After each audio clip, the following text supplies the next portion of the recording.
All right, good evening, everybody. It is Saturday night, and that means deep dive. And tonight, we will be talking about the most recent Muslim invasion of Spain, which, by the way, is not a new occurrence.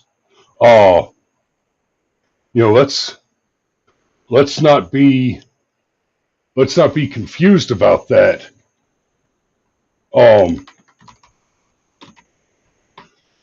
the the Moors landed on Spain. Oh, let me double check my. Hang on, got to check the microphone. There we go. Mic check done. The Peninsular War was fought in the Iberian Peninsula by the Iberian nations, Spain and Portugal, along with the United Kingdom against the invading and occupying forces of the First French Empire during the Napoleonic Wars. Nope, that's the wrong one. There we go. The Muslim conquest of Spain. So, this happened once before, a long time ago. But tonight, we're talking about it again because history rhymes. Now, it's kind of funny. Earlier this week, we covered the Fauci hearing, and I was all set. I was all set to do a deep dive on the history of the pardon, which would be some pretty dry material, in all fairness, but important, and I find it interesting. But of course, then the Muslims had to invade Spain, and the headlines on the interwebs say things like Israel invades Spain. Well, that's not a defensible claim, and we're going to take a close look at why that's the case. So I'm going to do it a little different tonight. Usually we have a little preamble, a little monologue like we've just been through, and then a song. I wasn't really feeling a song for this particular activity, for this particular news event. So what we're going to do instead is I'm going to read this New York Post article to you guys, and then we're going to take a look at the presentation where we do analysis on the actual geopolitical fallout ramifications of what's going on here. We'll start with a little recap of what actually happened Thursday and Friday, and then get into kind of the broader geopolitical context and how it's related to the situation in America, how it raises broader concerns for Europe at large. This is a much bigger deal than I think the average citizen understands just looking at it. On the face of it, what people hear is a bunch of illegal immigrants rushed the border, and it was a bunch of them, so it was enough that it made it hard for the local border police to maintain control of their border. That is a true but wholly undercounting representation of the facts at hand. So let's take a look at this article. Thousands of illegal African migrants overrun Spanish enclave, turn streets into open toilets, and bathe in fountains. An apocalypse, right? This is from the New York Times from yesterday. I'm sorry, New York Post. This is from the New York Post from yesterday. I apologize for that brief misattribution. An unprecedented wave of 60,000 illegal migrants from Africa flooded the Spanish enclave Ceuta this week, prompting Spain to deploy its military, as terrified locals likened the invasion to an apocalypse. So, a little context here, guys. 60,000 illegal migrants. 60,000. Now, if we saw 60,000 illegal migrants cross the border of the United States of America, well, under Joe Biden, that's just a Tuesday, right? We're talking about a Spanish enclave in North Africa, the local population of which is only about 85,000.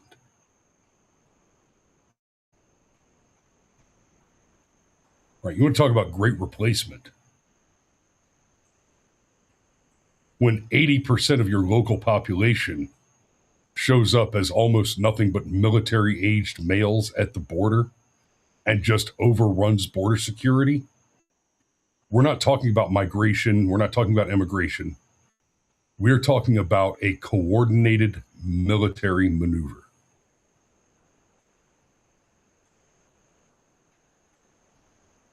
Now, I say that, and it may sound inflammatory. It may sound a little too robust a claim for what the data support, but it's not.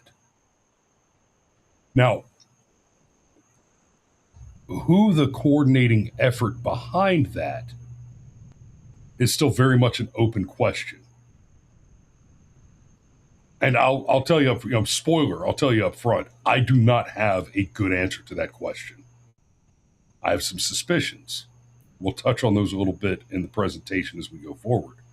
But I do not have a concrete answer to that question. But we'll get more into that in a little bit. Harrowing local media reports reveal residents and business owners in Ceuta, a Spanish territory located on the North African coast, are too afraid to open their doors amid the rush of migrants, many of whom arrived wearing nothing but swimwear without a penny or possession to their name. Businesses closed, shops shut because if you open a business, it gets overrun. We're scared. The streets are packed. There are no measures in place. It's every man for himself. They're not giving us any help. A frightened downtown restaurant owner who didn't want to give their name told state-owned Spanish media outlet RTVE. Look at this. I mean,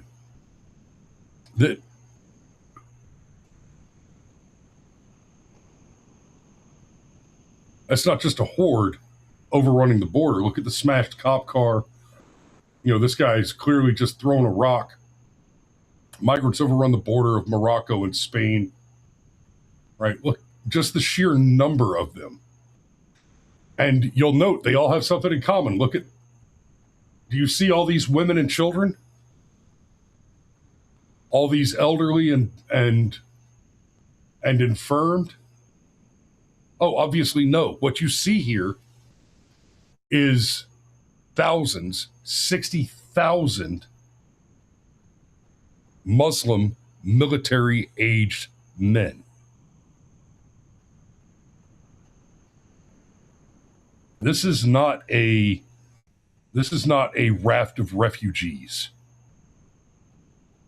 escaping oppression and poverty. I mean, yes, you can tell by looking at these guys. Well, I'd say looking at them by the way they're dressed, but look at homeboy here. There's some designer clothes going on here, brand name T-shirts, but broadly speaking, military-aged men. They all appear to share. They all appear to share some common ancestry, and we know that regionally, they're likely to share a religious background. The Ceuta's president estimated Friday that around 60,000 people had crossed by sea and land from Morocco over the past 24 hours, a sea of humanity representing nearly 70% of Ceuta's population. Spain's interior, while estimated that about 50,000 migrants crossed the border, but a stunning reversal by 6 p.m. Friday, 48,300 had already returned home.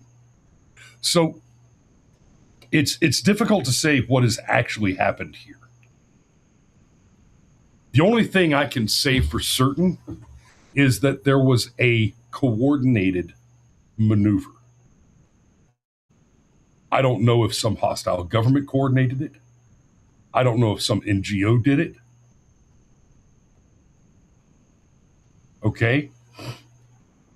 But what I do know is that 60,000 people don't just magically show up at the border at the same time without some command and control, without some communication and coordination. That doesn't happen. This cannot be a coincidence. There is a slender possibility that this could be coincidence. That is not completely outside the realm of possibility, but the likelihood of that is so small that it's vanishingly rare. Aaron points out that there are people saying it's Israel. I've even seen some headlines that say Israel invaded Spain. I can't say that it's not, but I haven't seen any compelling evidence that it is. The closest thing there is to any kind of evidence of Israeli involvement is one shithead Israeli member of the UN making some comments to that effect and then being roundly disavowed by his government. So there's no compelling evidence for that. The people that are screaming Israel did it, are the same tinfoil hat shitheads that cannot see the forest for the Jews, who think that Israel is just the worst ally that we could possibly have, and completely misunderstand the fact that every ally we have in the world is a parasite that we could do without, Israel included. Fair play, but they are actually they're not the least expensive problem we have, but they are far from the most expensive. Right? That cannot be understated. Ukraine is a good example. So that I think that's probably enough out of the article by itself before we get. It's a long article. You know what? I'm gonna keep going with the article for a few more minutes before we go behind the paywall. We are going behind the paywall tonight. We'll keep going with the article for a few more minutes. Let's get a little bit deeper in here. 57 people died during the massive migration, including some who drowned and others who were trampled in a stampede while trying to cross fences near the Tarajal beach. The shocking surge came from a ruling by Spain's Supreme Court earlier this month, which said migrants intercepted at sea while attempting to reach Ceuta or Melilla, another Spanish autonomous city in northern Morocco, cannot immediately be deported. That right there is incredibly important, and we'll talk about that in more detail in the presentation. It's been a slow trickle since the Supreme Court's ruling, but today has been an explosion. A spokesperson for Spain's Guardia Civil Police told Reuters on Thursday. The Supreme Court ruling spread on Moroccan social media, RTVE reported. Ayoub El Abiad, a 16-year-old from Morocco, said he decided to try his luck with his cousin after seeing Instagram videos showing migrants crossing into Ceuta. And here's a question that needs to be answered. Who's sharing those videos? All right, take you back real quick to Ahmaud Arbery. What the hell does that have to do with this? Two guys got convicted of murder. A third guy got convicted and sentenced to life in prison. And his only crime was that he filmed the activity.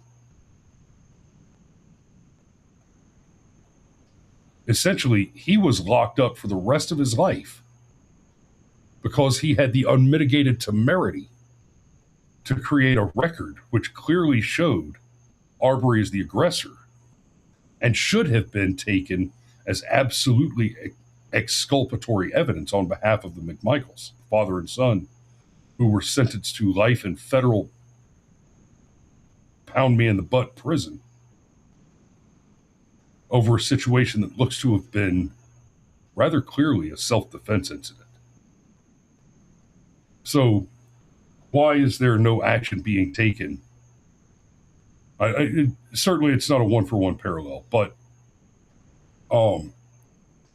there is such a thing as becoming an accomplice incidental to a criminal activity by mere dint of presence. It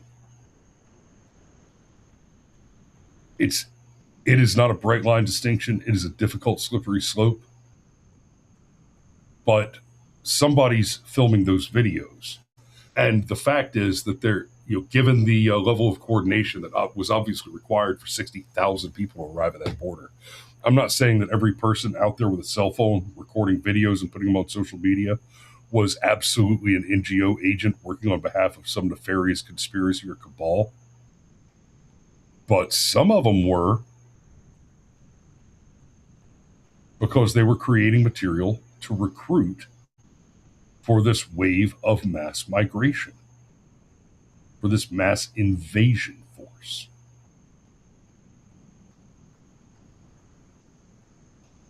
And there's more to it on the psychological side than merely posting videos on social media of people successfully crossing the border illegally into Spain to gain access to the broader European Union at large. Because if that were the case, you would have the elderly, the infirm, and women and children. You would have refugees, people who were, Spain is taking in people who need somewhere to go. But that's not what you have. What you have are 60,000 rape gang members. And that's another important piece of context that belongs to this conversation. What you're looking at here,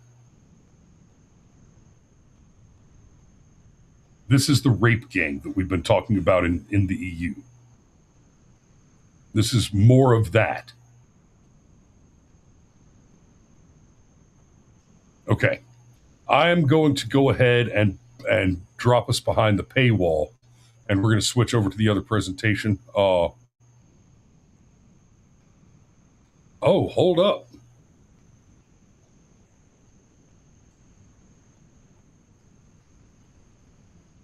Nope. Looks like we're staying on YouTube tonight. I was about to drop down behind the paywall, but it looks like if I try to do that right now, I'll be going to the locals only and not to Rumble Premium. So I'm going to have to figure out what's going on there. So we're not going behind Rumble Premium tonight. We're going to stay right here on YouTube and we'll do that. So let's go. Let me switch over to the presentation.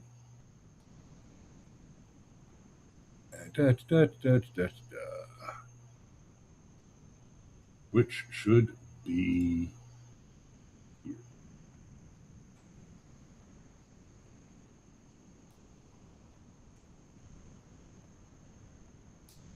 All righty. And I'll get my big nose out of the way so you can see what's going on. So Europe's border is broken.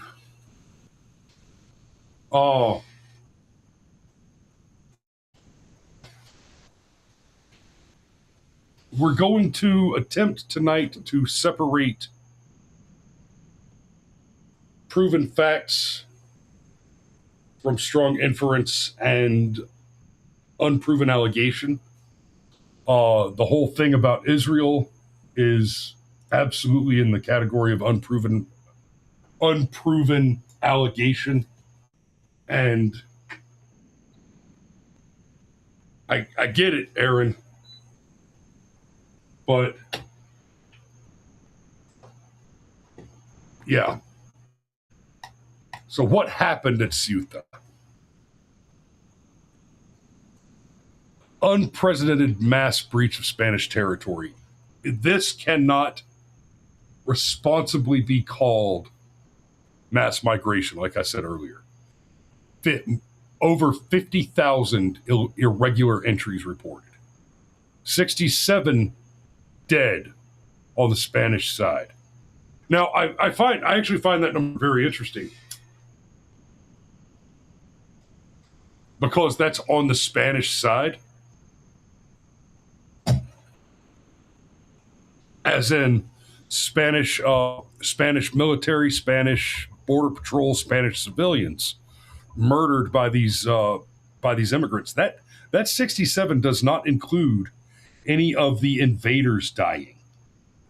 And to all appearances, I have not seen any reporting that any of the invaders were killed. And that's something that needs to change everywhere. I would be relatively comfortable, like, for example, at the American border, I would be relatively comfortable if we gave up on the idea of a wall and just put a minefield along the border. And I mean a proper minefield with great big signs that say, no intro, this is a minefield. Peligroso.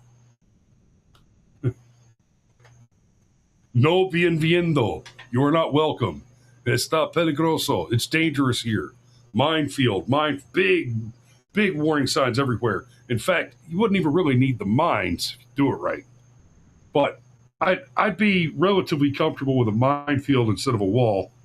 It is a much more effective deterrent. But if somebody wanted to make me happy, we would just have snipers out there. Right? Or we would just declare open season. Hey, rednecks, you want to take a weekend off? You need something to do? Come on down to the border. And just anywhere that you are between legal ports of entry, anybody that you see in this defined no man's zone is a valid military target. Go do your civic duty. Have a couple of beers while you're at it. Crackshot points out France to step up security on its own Spanish border. Yes, that's part of Crackshot. This is part of the broader geopolitical ramification that I was talking about earlier.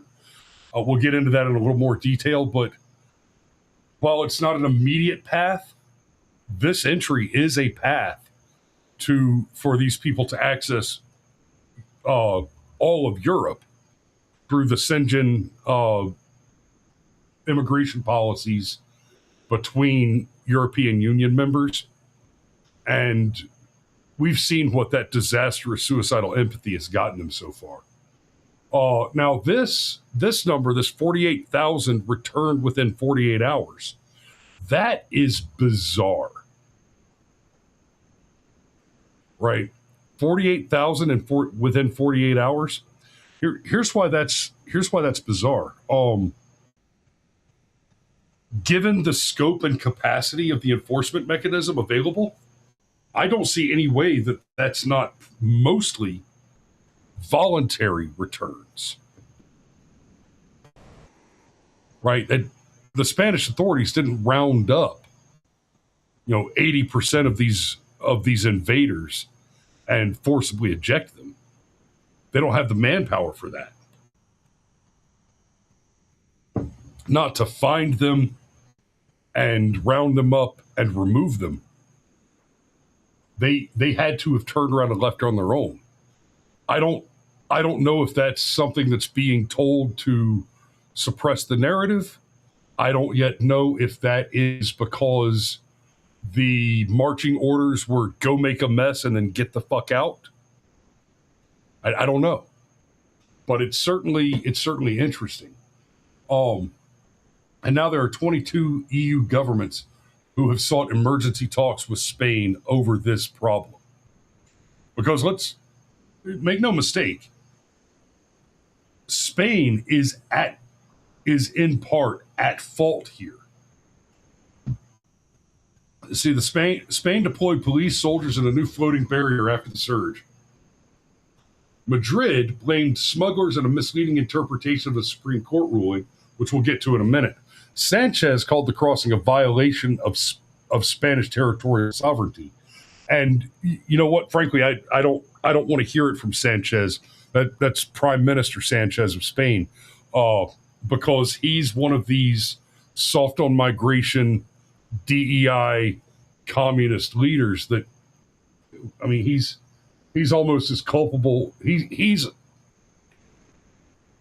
is as culpable a co-conspirator in the invasion of Spain as Joe Biden was in the invasion, the mass migration crisis that took place under his brief but miserable tenure.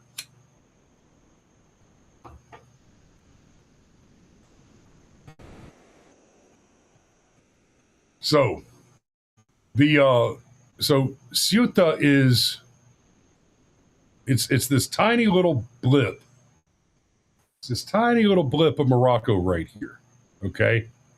And it so it's separated by Spain.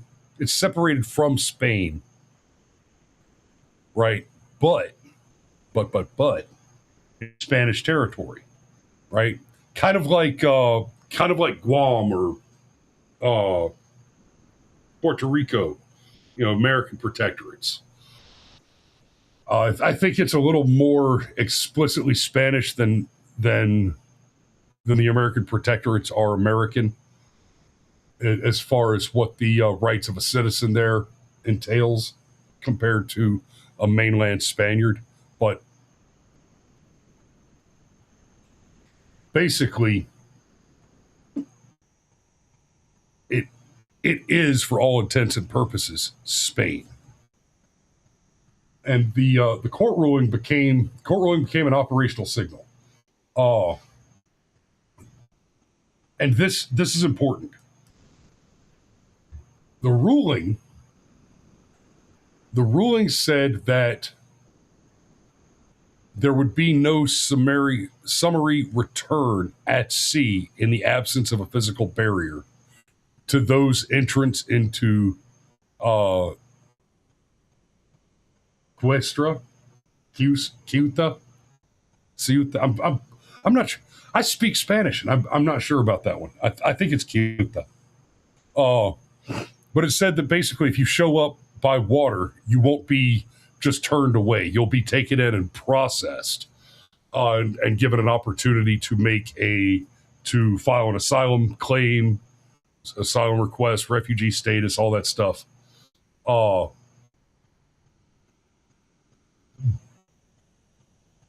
you wouldn't just be immediately turned away at the border. That's what the new Supreme Court, the Spanish Supreme Court ruling that just came out a week or two ago, said. But what social media said was, if you can get to Ceuta by water, Spain cannot send you back. So what I suspect happened here is, based on the timing, is that Supreme Court ruling came out, and a hostile government or an NGO or a series of NGOs or some combination of those, likely a hostile government using a series of NGOs as kind of action laundering cutouts, put out a mass social media campaign that said, hey, if you can just get to Ceuta, you get to be Spanish. The Supreme Court decided that if you can just get to Ceuta with a boat or you swim, however you get there, you get to be a Spanish citizen. It doesn't matter if that's not true. It doesn't matter if the legal reality disagrees with that assertion, because it is an interpretation which is adequately similar to the political to the legal reality, that it becomes the practical political reality. Right? An example of a contemporary example of something similar happening. Of course, we covered the just gross betrayal of by the United States Supreme Court of the American people and Constitution in the ruling in Trump v. Barbara, where they argued, or rather where they ruled, in stark contravention and apparent ignorance of 250 years of American legal tradition and established law, and in clear opposition to the 14th Amendment, that birthright citizenship is extended by American law as a right to the children of, and I quote, those unlawfully or temporarily present in the United States of America. The magic soil argument, which is plainly wrong. And what happened? Immediately after that ruling, we started seeing these paquetes de parto en el sur de Texas, billboards in on the Mexican border and in Mexican border towns. Advertisements by some hospital to have my baby in Texas. Come to our hospital and we will we'll snatch that little anchor baby out of you and you can use it to stay here and suck off our government teat for the rest of eternity. No matter what circumstance or condition you manage to find yourself in the United States. Roberts and ACB decided, you know what? We're just going to give the American dream away for free to people who will never work to earn it at the expense of those who have worked their entire life to miss it. We're just going to go ahead and do it like that. So what's happening in Ceuta is similar to that, in that you've got a Supreme Court ruling that is clearly just a bad precedent, bad law, bad ruling, that's being immediately hijacked and abused by external hostile forces. And that's something that our American politicians and the people who vote for most of them, the Republicans, do not get a free pass here.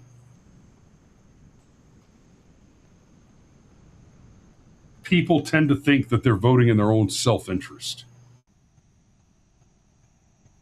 But that self-interest tends to be so myopic that they miss the broader geopolitical strategy piece, that the world is not full of good people. Okay? High trust, decent people, like your average American, are very, very much in the global minority. Low trust, opportunistic, unskilled, low value humans are the global majority. And that is a market share that a savvy and malicious third party will, and has abused to great effect for some time. This is a political reality which cannot be ignored. 60,000 coincidences. I already talked about this a little bit, but let me hit it. Mass action was coordinated. It has to have been coordinated. Okay. Social media rumors spread the legal opening. Routes and success videos accelerated movement. Right. That was part of the social media push, were videos explaining the correct routes to take to get to the border without getting caught on the way. Large crowds converge through shared transport nodes. Okay, people showing up on buses. Kind of like the caravans that came up through Mexico back in, 2017, 2018? The migrant caravans that were such a huge problem. There's a strong inference here that the smuggling networks were amplified the opportunity. Moroccan enforcement posture mattered. The Moroccan police and military. This smells a lot like the migrant caravans from just under 10 years ago that came up through Mexico to the American southern border. The Mexican authorities just stood down, just let the migrant caravans go through, right? And American diplomats and statesmen engaged with Mexico to try and get that under control. President Trump made some pretty overt threats against Mexico if they refuse to get involved and shut down the migrant caravans on their end. There was talk then, as there should have been, rightly so, about the brute fact that you cannot, by international law and agreement and arrangement, seek refuge in the United States. right? Because basically, if you're going to claim asylum based on the assertion that you are fleeing from some sort of political, religious, ethnic hardship, oppression, tyrannical government, war-torn country, et cetera, you're going to claim asylum, refugee status. You have to claim it in the first safe port. And because of our geographical disposition, the United States of America is not the first safe port for any war-torn country. The closest you can get to making that claim, a claim for asylum in the United States, is if you're coming from a Mexican border town and your absolute claim is that you are trying to escape cartel violence in a town at the U.S. Mexican border, and even that is a spurious claim at best. Now, coming out of Morocco, there's a little bit better claim, but I would say that the disposition of this migrant assault appears to be less Moroccan. Right? Those were not the dark-skinned Moroccans that we'd expect to see. Right? Those pictures were clearly more Arabs than Moors. So the likelihood that they're actually coming out of Morocco and making claims to making claims about escaping war-torn Morocco, not really credible claims. Aaron Olson says soon to include Canada too. LOL. Yeah, I would also have to. Yeah, Canada is a captured nation. In all fairness, Canada has been invaded and overtaken by low-skill, low-value Indians. That is absolutely supported by the evidence. So, yeah. But frankly, I don't want the Canadians. So, it's what's not proved is a central Moroccan command, operational coordination by Israel, or a specific NGO directing the surge.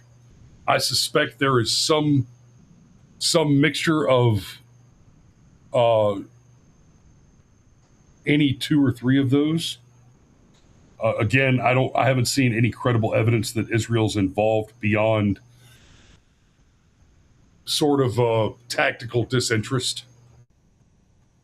So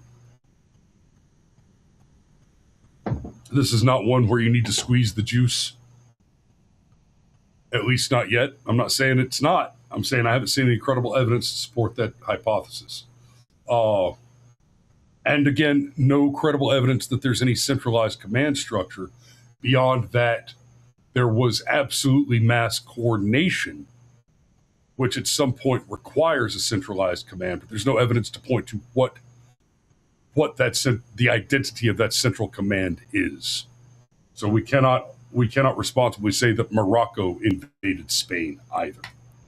Now, they have used the border as leverage before, however.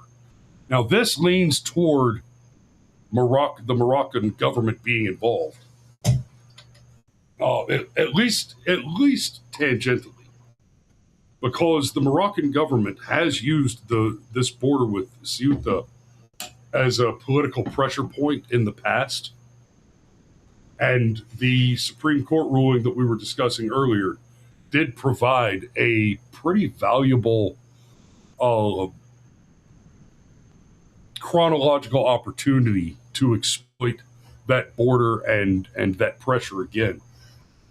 Diplomatic crisis in 2021, 8,000 entered Ceuta after Moroccan enforcement abruptly relaxed.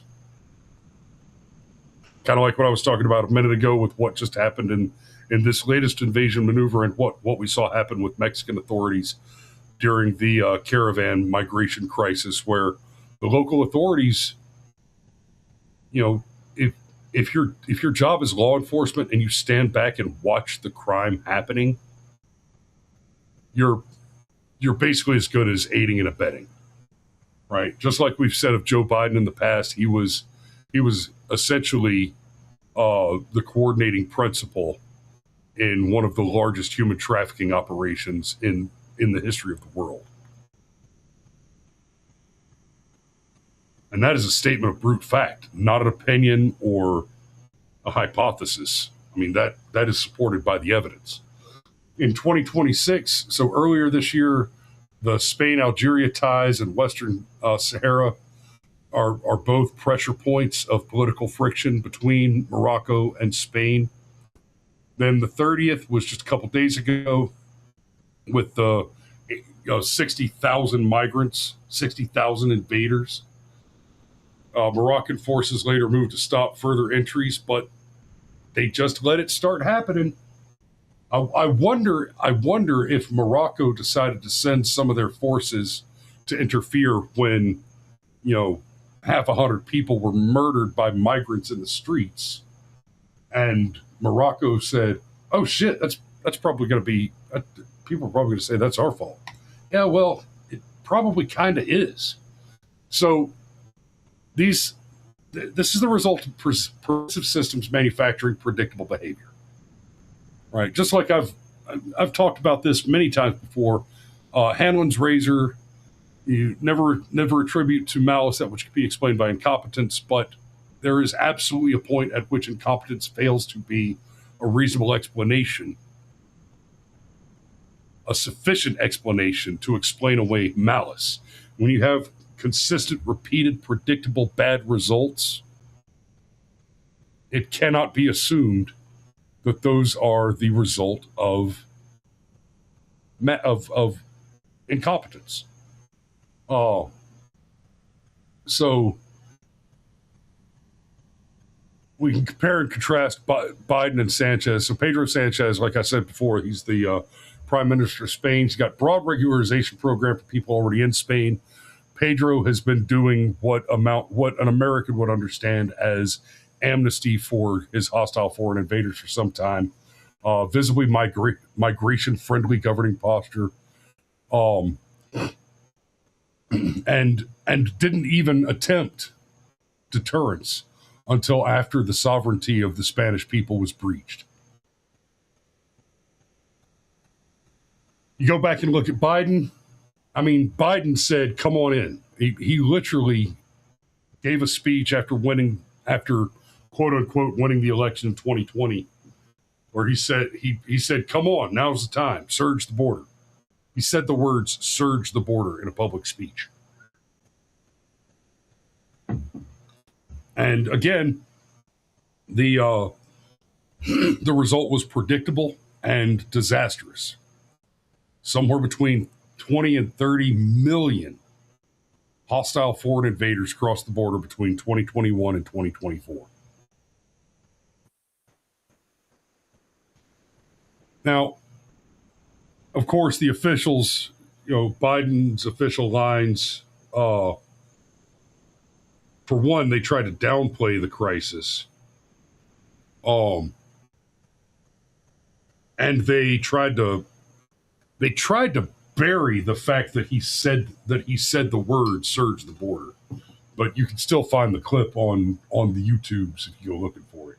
Biden was very much personally responsible for the hostile foreign invader spike that has had a major effect on driving up the price of housing, the price of gas, the price of food.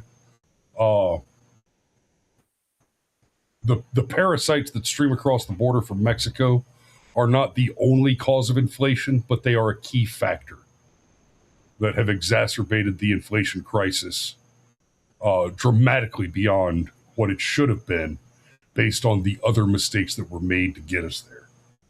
Of course, the best thing we can do is just shut off the damn printing press, but that's another deep dive. And this, I already touched on this a bit, but let's really dig into this. The European asylum flow is heavily male.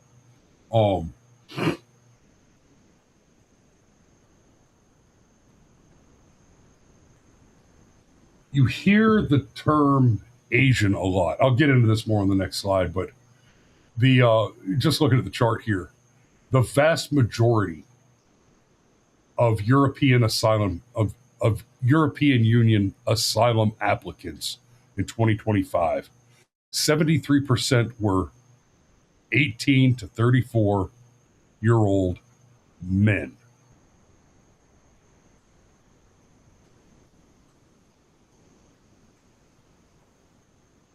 That's gigantic. Okay? Again, that's right. You see women and children almost, vanishingly rare against these huge numbers. This is not men coming with their families. Okay? This is not grown men bringing their families to seek a better life. Right? These numbers outstrip that possibility dramatically. This is an invading force. And across, I'm sure there will be a headline that refers to the Moroccan invaders as Asian or South Asian, something like that. We saw this with the British grooming gangs, the British rape gangs, right? One of the things that was done intentionally to obfuscate the fact that what's happening in the UK is there are gangs of Muslims grooming and sexually abusing young girls. And what did the reporting say? The reporting, more often than not, either declined to describe the assailant, omitting race and national origin entirely, or they referred to them as South Asian. Well, that South Asian was the South Asians that were identified there were Pakistanis, Indians, Moroccans, right? Algerians, Sudanese, Africans, and a decent share of them are Indian. There's a lot more of the Indian immigrants, a lot more of the Indian parasites are landing in America and Canada, taking advantage of the H-1B visa program in the United States and similar programs in Canada. That's very much our hemisphere's problem. Which is not to say that we're not getting these Pakistanis and the like here in the United States, and that they're a problem. Absolutely. Be Controversial says, I mentioned that about Biden a lot, and nobody even attempts to refute me. That's good. It's good that they don't attempt to refute you, because that's a clear indicator that the evidence is so overwhelming that it's becoming difficult to ignore, and that's important. The evidence of Biden's malfeasance is just. We just got the recordings earlier this week where we've literally got Biden on tape saying, "Oh yeah, I've got the classified documents in my basement." It's one of those things. It's just like, intent is often difficult to prove because you have to rely on the suspect giving a straight confession. "Oh yeah, what I meant to murder that guy. I did it on purpose." Right? It's hard to prove intent. You can only infer it without a direct statement. Well, we've got that statement from Biden now. "Oh yeah, I've got the classified documents right here in my basement." Really? Jesus. Oh.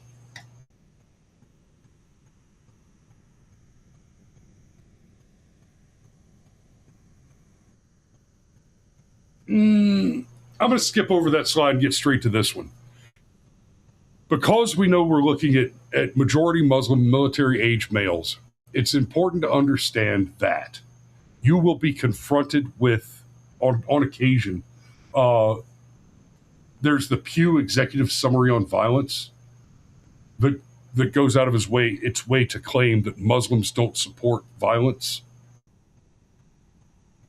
Yeah, except for they are majoritarian pro-Sharia law, going so far as to pursue the implementation of Sharia in every country where they currently exist. Right? Christian doctrine says go out and spread the word, be fruitful and multiply, invite people to know the love of Jesus Christ, etc. The Islamist doctrine is convert or die. Right? The command that Islam issues to everyone is convert or die. And the command that is issued by the faith to the faithful of Islam is kill or convert all infidels. Now they're happy to use insidious, duplicative, Taqiyya-related tactics in politic and culture war nonsense. But kill or convert is very much a part of their religious doctrine. By contrast, the Christian Bible only mentions the killing of others in the context of the conduct of full-scale war, which it does not ignore as a reality among the human people. But the faith of Islam is the conduct of that full-scale war. Islam is a death cult. And that's who these invaders are. They're the military-aged male soldiers of a global death cult. That's who just ran up on Spain Thursday night. But the bureaucracy, the Casey audit showed that the bureaucracy uses the word Asian to camouflage these military-aged males and pretend like they are just, they use the word Asian because they know that, especially Europeans and Americans, they hear that word Asian and they don't think of Pakistanis, they don't think of Muslims, they don't think of any other South Asian group. You hear the word Asian and you start thinking egg rolls, sweet and sour pork, sweet and sour chicken, General Tso's. You start thinking kimchi and Chinese buffets, slanty eyes, funny tonal languages, etc., etc. You hear the word Asian, you immediately think Chinese, and then you think maybe Japanese, Korean, and then if you stretch, you start to think, okay, maybe Vietnamese, Filipino, right? Pakistani doesn't even enter the sphere of that concept. Indian doesn't even enter the sphere of that concept, right? No, China, Japan, Korea, Mongolia, Vietnam, etc., but not Muslim and Hindu countries.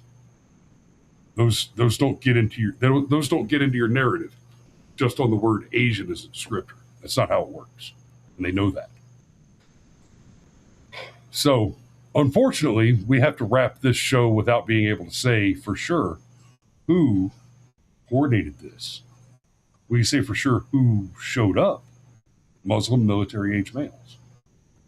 We could say for sure that is a pattern that has recurred. Oh no! A wild Mario has entered the channel.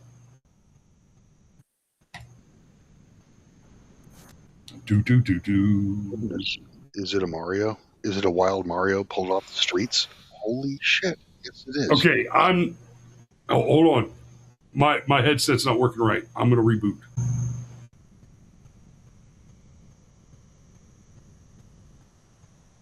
Have you sufficiently? Okay, now say something, Mario. Yeah, I can hear you just fine. But okay, there you are. You do come in pretty heavy. I think you need to flip that switch that Cam used to tell you to switch or something, because your vocals are a little hot right now. I am on the right microphone. I can touch it down a bit. How's that? Yeah, that's fine. Well, just, people in the chat, if you have a issue with the audio quality from either of us for whatever preceding time we have together, please let us know in the chat, and we will do our best to fix that. Anyway, Cristo Ball talking about Ceuta. All right, interesting. All right, let me ask you this: what state of mind are you in right now?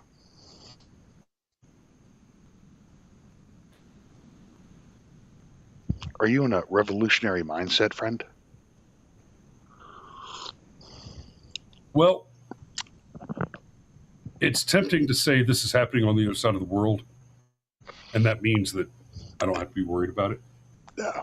But you and I both know that that's not the case. It's just a flashpoint. It's the right now hot flashpoint, and a problem that spans hemispheres. Okay. And look, I went through some turmoil in my life today. Okay. And I don't need to get, fuck you. God damn it, motherfucker. What's up? What's up? What's up? That's right. That's right. All right. Dirty, nasty civilians out there. Okay. You need to do something on the home front. You couldn't do it in foreign policy. If you couldn't deploy overseas, I need you to dig in right here in this country. Okay. I need you to do something.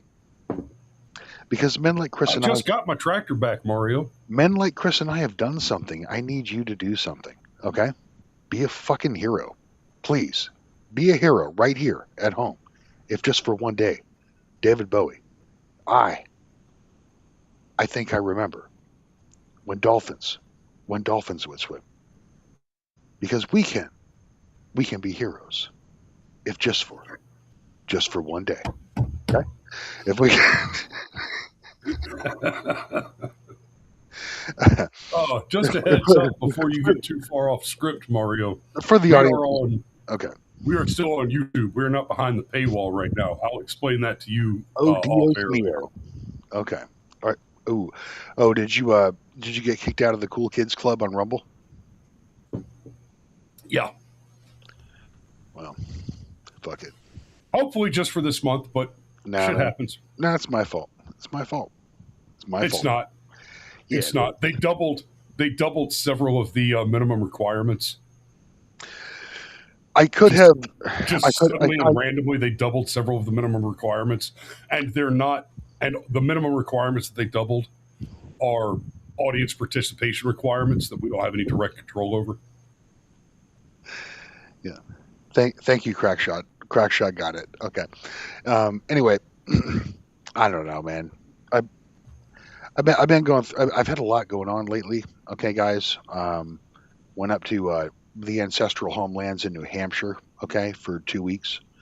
Had 3 weeks. Spent 3 weeks with my brother, who basically went on leave from Italy. Right now, he's still in the Navy, about to finish up his 20 years. Okay. Yeah. God bless the United States Navy, and pray for my brother Marco. Okay. Yep. Trying to get out. The United States Navy, the real Muslim Kush. The United States Navy is where right-wing men go to find wives. Okay. It was. It's where men find breeding vessels. Okay. You don't want army chicks. Okay. Army chicks are just like, goddamn. Okay. You don't want Marine chicks, because Marine chicks, they've been, they're basically dudes at this point, because they've been passed around the block, passed around the barracks. Okay. At least soldiers like chicks, sailors like dudes, Marines are dudes. And and then you got the the Air Force, where like they're Stacys, you know what I mean? And they're whole. You remember these at freaking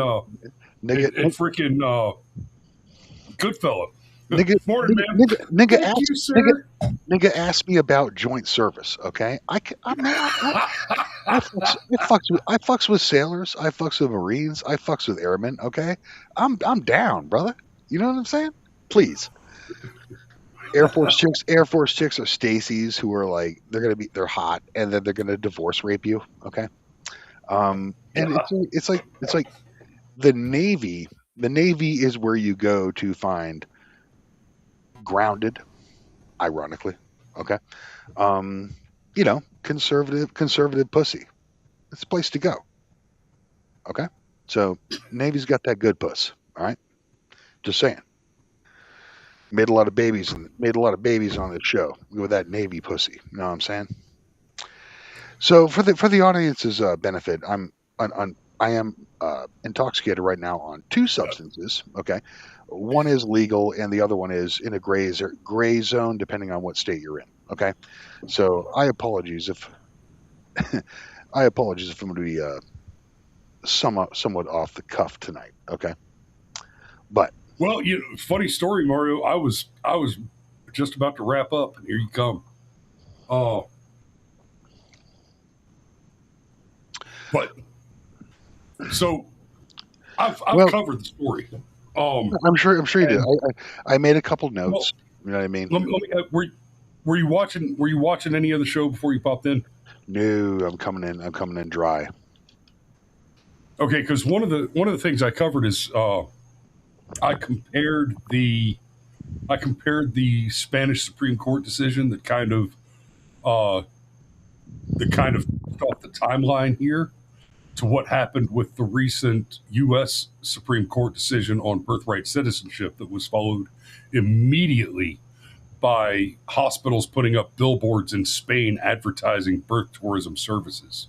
In Spain? Right. I'm sorry, in Mexico. In Mexico. Okay, yeah, that's what I thought. Okay.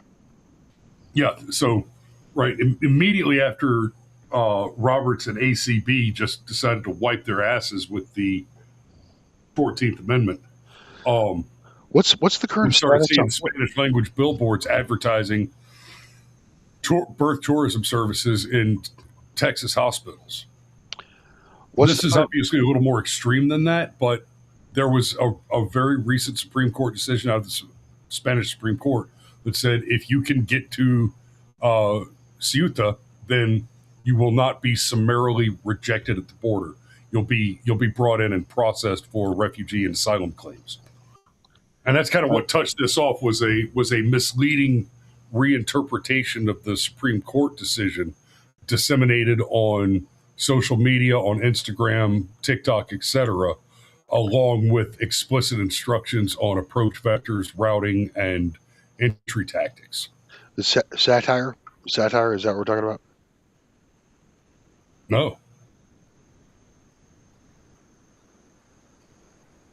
No, there's no satire here. There was a Supreme Court decision out of the Spanish Supreme Court that said if you can get to Ceuta, Oh yeah. then you will not be summarily rejected at the border. Got it. Yeah. So I wanted there's basically three vectors, okay, right now, who are at fault or who are in play right now in regards to the situation that's taking place in Ceuta. All right. I can go into detail about that if you want. Please do. Probably take about 30 minutes. Fuck it. We got kicked out of the Cool Kids Club, so I guess we got to like rebuild. Why don't we just rebuild on the first? Okay. What about that? What about let it be? It is the first. I know that. Let it be day one. Actually, what I have to do, Mario, is on the 7th of this month, I have to reapply for the program. Do then we get to restart the game like at level 1 and not have to play at like level 30? Where they? I don't think so. I think we get jumped right back in at the the Big Boys Club again. It's not a restart; it's a continue. Yeah. But you know so much more now. You know where we can get that like level 3 sword. You know, in the first fucking. I do have some more tricks. I have some more opportunities to pursue. But we're not getting paid for August. Sorry, man. Paying us? What did Rumble cover your tractor repair? No, that's actually a whole story on its own. Not even close. Exactly. I used a different argument not to pay for that. Rumble's not paying you. All right. Let's looks like the chats have filled up pretty good here. They have paid my tractor bill most months since I bought the thing, though. Yep. Well, I mean, did you ever show the audience the wiring on that thing and how and the absolute fuckery of putting like sensitive wires around moving parts that pins? Yeah. That's yeah. All right. Shrooms, no crack shot, not shrooms. The more basic shit. All right. Not the first time this happened in Ceuta from Cruz 6386. Yeah, you're correct. It's a flashpoint. So clear up something I'm sure Chris already did, but Ceuta and Melilla, all right, are not actually on the European continent. They are small enclaves, all right, that were established on the on Moroccan territory, essentially following the 1492 completion of the Reconquista. And the Crusader armies decided that as part of the treaty, they were going to have a couple observation posts on Morocco, which is a couple observation points in North Africa. Okay. So that's why those exist there. All right. And the Islamic world, up until now, never had the strength to even think to take those back. Okay. So it's not the European mainland. So it's not like existential crisis, but then again, it already is existential crisis since 2015, when they didn't have to flee; they would just be imported in. Thank you, Angela Merkel, who did more damage as chancellor to the state of Germany than Adolf Hitler. Okay, and I mean that fucking sincerely. Yeah. Who did more damage to Germany and Europe than Joseph Stalin did, and I mean that fucking sincerely. You psychopathic, childless bitch. Never trust a woman over 40 who doesn't have a child. All she wants to do is destroy. I promise you. Okay. So, why Spain, right? So we've got three enemies here that we need to talk about. It's a triangulation of enemies, all right? And we're part of it, unfortunately. So let me walk you through this really quick. All right. So what's the first problem is the leftist socialist government of Spain. Okay. You have probably the most radically left-wing progressive government right now in Spain than anywhere else in Europe. Right. Anywhere else in Europe, Spain exists kind of as an anomaly. There's always going to be one nation in the EU that effectively stands out as an anomaly whenever there's a big left-wing or a right-wing push. Okay. Right now in Europe, things are trending to the right wing. Okay. And the establishment is doing everything it can to suppress that and effectively make it irrelevant by running the clock out. Okay. When it comes to immigration and making essentially what the Democrats want in America, which is electoral right wing conservative politics, effectively abolished via demographics. Okay. And via registration and via changes to voting rights laws. Okay. Same thing's going on in Europe. However, in Spain, due to, in no small part, because for the past 10 years, they've been running on average a youth unemployment rate of 25%. Okay. Which sounds horrifying. But if you did But if you did an honest comparison in the United States, you'd probably find that there is, if you cut away disability, okay, not nonsense disability, okay, claims, you're probably looking at like the same thing in the United States, about 20. Yeah. I mean, Chris, wouldn't you say 25% youth employment? Like, people go to Walmart and look around, okay? That's what's on the menu, okay? That's the future. You need to understand that. Like, go to Walmart, look around. These creatures are the future. You might not like it. You can seethe, you can cope, but that's reality. These mongrels are coming. And the mongrels are now us. Anyway. So, radical left-wing government, okay, in Spain, right? That's the problem number one. Who on paper essentially invites in illegal immigrants, right? And then domestically actually has the audacity to state that we need to give citizenship to 500,000 or 500,000, all right, illegal immigrants in the country.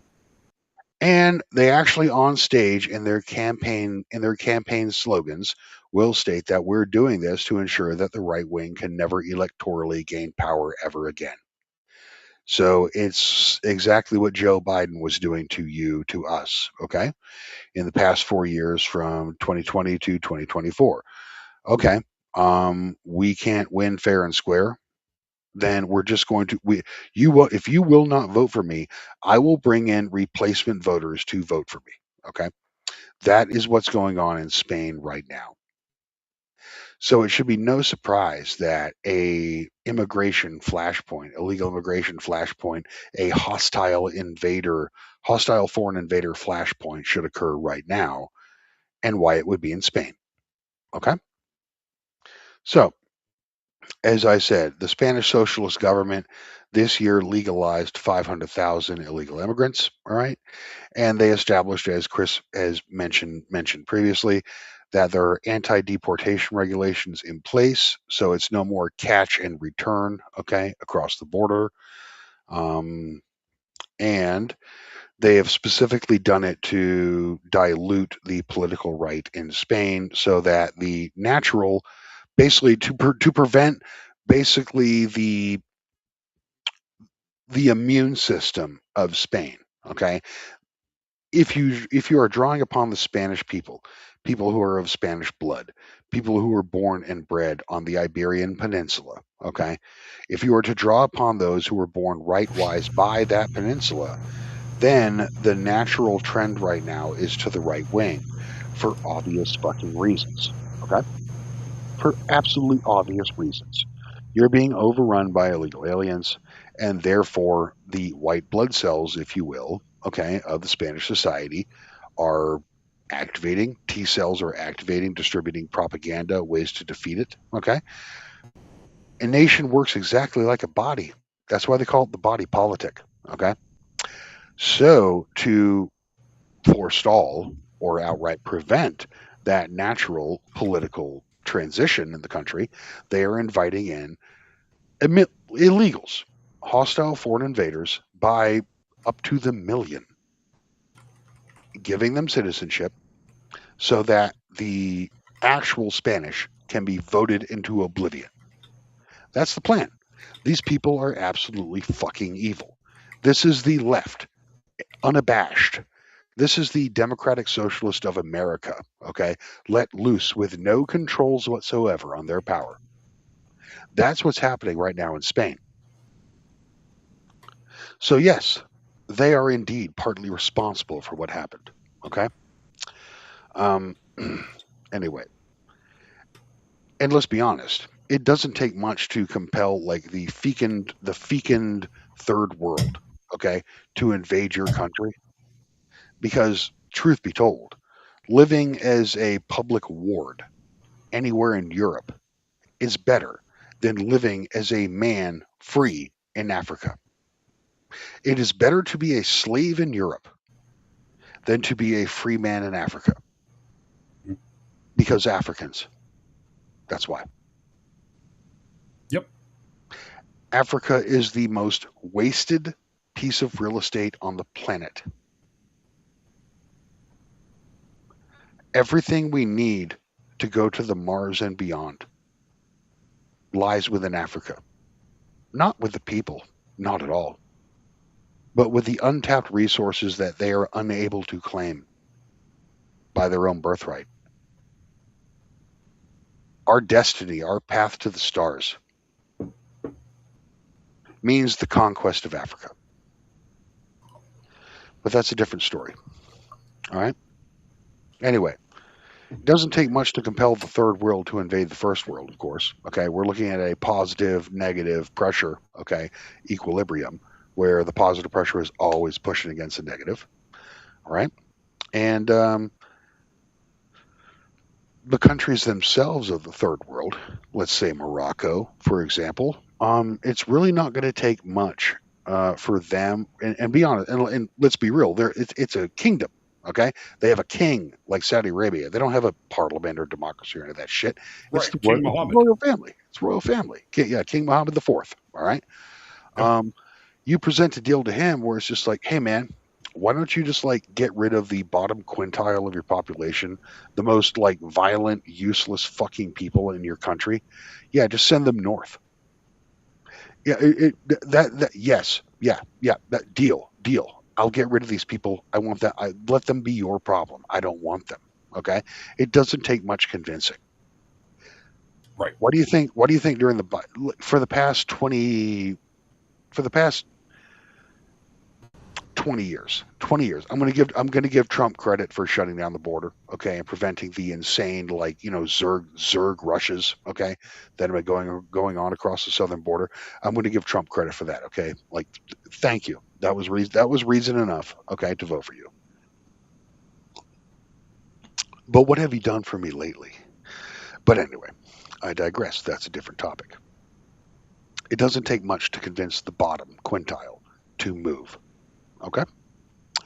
And And once that happens, you know, Spain is already a captured country. It's already a socialist country. It's going to devolve into steady nightmare territory because they've adopted socialism. And Mario was pointing out they've got this very explicit mechanism in place to basically you've got the conservative branch, which you can think of as the white blood cells. You've got the invading hordes, which you can think of as a virus that's overwhelming the immune system. And then you've got the red blood cells, which are not the liberals. That's just the country, right? The leftist socialist government, that's just a different virus. Aaron Olson says, seems like Franco had some good ideas. Thank you, Aaron Olson.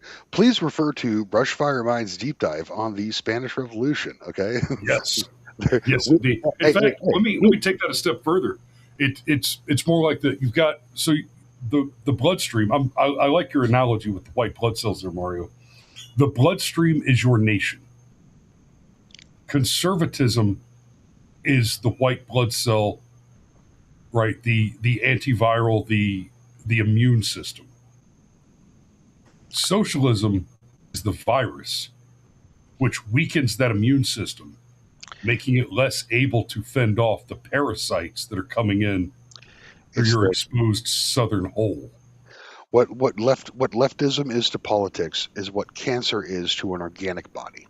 Okay, it seeks to destroy. It can't be argued with. It can't be reasoned with. Okay, you can't compromise with it because its only purpose is to destroy within. Okay, it is cancer. And the mechanism of that purpose is that cancer spreading to other organs in the body, which is why this invasion is such a big deal. Can I make a personal point here for a moment? Well, it's Cyber call me not white. Okay, Cyber has suggested that I am using artificial lighting to make myself appear whiter on film. Okay. Well, yeah, you should have been here 20 minutes ago before the camera reset to automatically adjust your overexposure. No, I'm gonna turn off the lighting, Cyber, okay, and let me know what you think. Ooga booga, ooga booga booga booga, big snood. You got to Cyber gives me that. You got to gives me that, Cyber. You got to gives me that. Okay. You hears me? Ooga booga, ooga booga. Oh shit, I'm white again. Okay. Anyway, I'm back. So anyway, back to the cancer analogy. The problem with this hitting Spain in particular is that there's we talked about it earlier, the Schengen program of basically free movement within the Schengen. Yeah. Schengen. Yeah. Schengen, the Schengen policy that allows essentially free movement between European Union members. Once you get into Spain, once you illegally enter Spain, if you manage any any legal claim on temporary presence, temporary protection order, anything like that, then you basically have free reign to move around It's all of Europe. it's ultimately it's an insane arrangement, okay, where you have Yeah. where basically essentially it's you cannot like acutely define what citizenship is even in Europe at this point, okay, when you have an agreement where where there is no, I mean, doesn't Brussels love to make rules and regulations? Isn't that what they do? Okay. But we essentially have no apparatus in place that prevents an individual country within the EU from essentially giving citizenship away to anyone they want to, and then the rest of the European Union has to pay a price for that. Like, are you kidding me? Are you kidding me? It's like a nightmare republic. You know what I mean? Nightmare republic where Well, Delaware. is that really all that different from California letting in a bunch Yeah, of illegals yeah, and exactly. putting them on the CalMed rolls, and then we're paying through Medicaid subsidies? Hmm? Uh, but something interesting about the Schengen thing, um, movement around EU. If you go driving in America, like I often cross into South Carolina. I'm about an hour from the border between Georgia and South Carolina. I take contracts there. I go to South Carolina almost once a week. The past several months now. What happens? I go over a bridge that crosses the Savannah River, and there's a great big damn sign that says "Welcome to South Carolina." And on my way home, on the other side of the bridge, coming back the other way, there's a great big damn sign that says "Welcome to Georgia." They don't have signs on the roads that say "Welcome to France." Right? You just are suddenly in another country. Apparently, when the cell phone tower handshakes, you get a notification that says, "Hey, you have entered another country. Use this code to make calls now." I hear Chris. We have someone in the chat right now who is, I take particular interest in here right now. It's Cruz 6386. He's are you Spanish? Like, are you in Europe, Cruz? Anyway, he states that the problem is that the right wing isn't solving the immigration problems. Yes, you are correct. Okay, they are essentially locking in the gains of the left from 20 years ago and making a half-hearted, perceivably, okay, effort to prevent it from going further. And he says that the far right Vox party is dangerous because of Spain's past. That's what makes me think that you might be actually European, okay? Because you people have been like, through your education system, have been mind fucked, okay?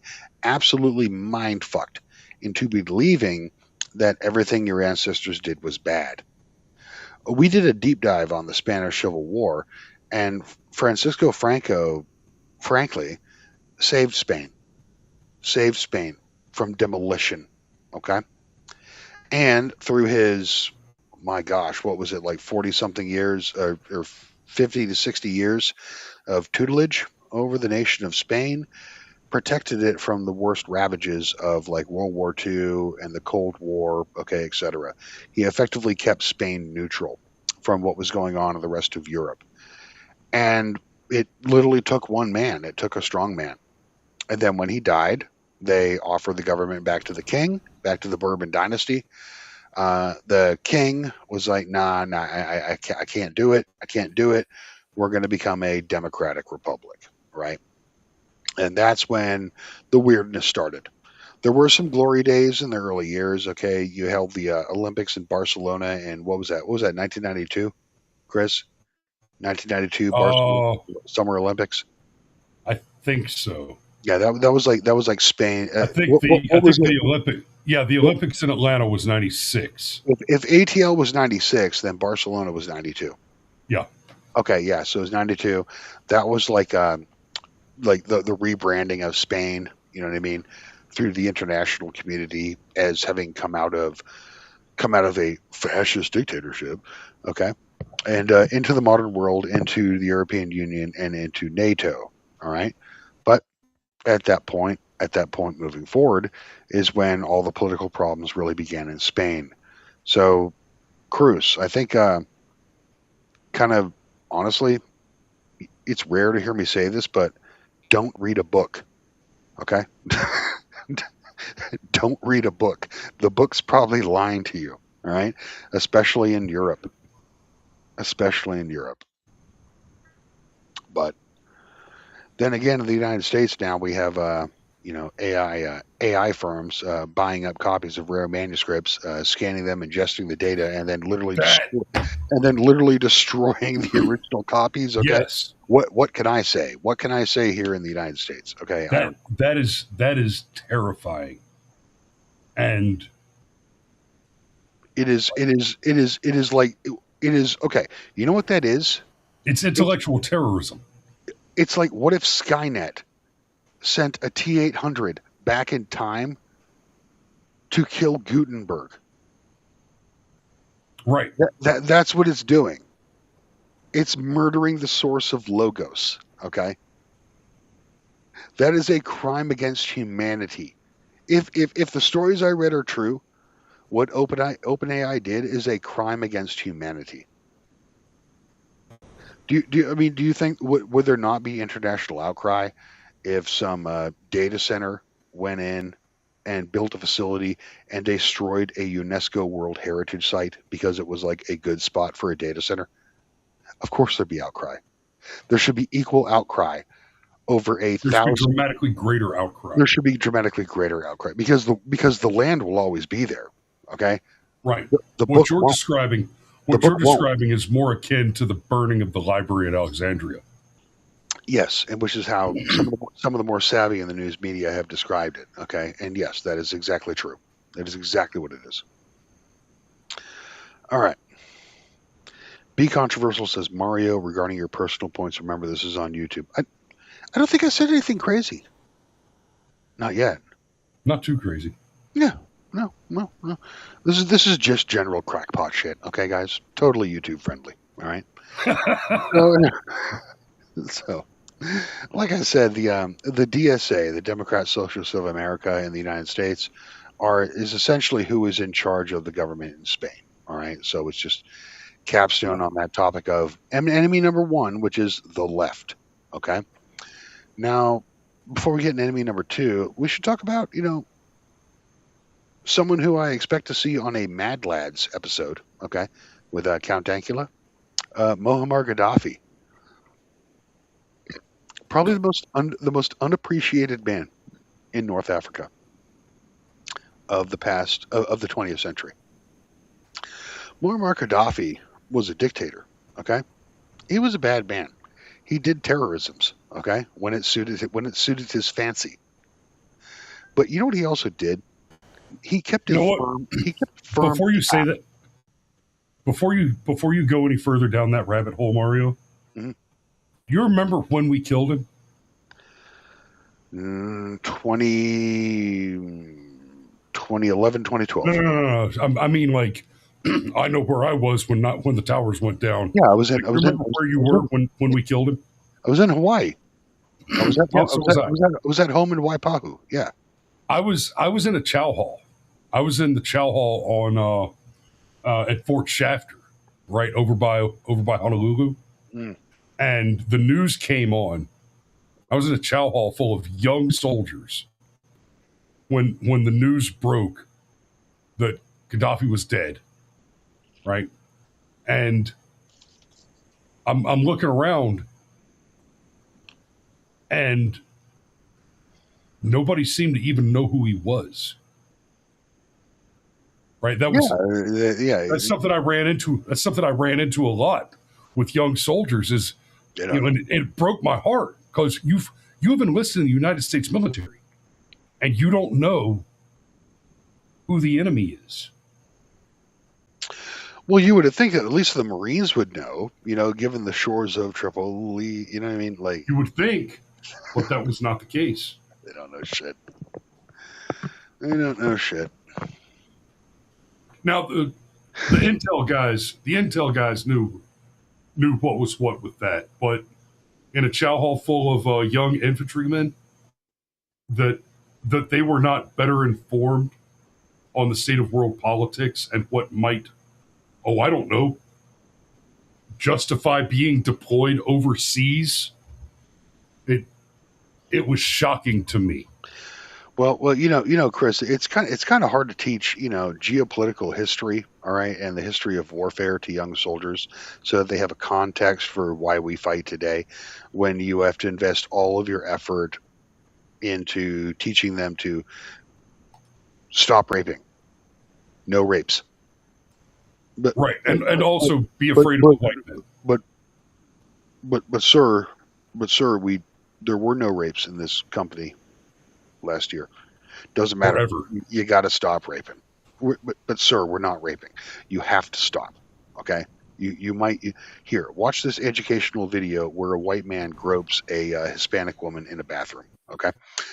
Then maybe you can truly understand your shame, soldier. I'm like, but sir, I'm confused.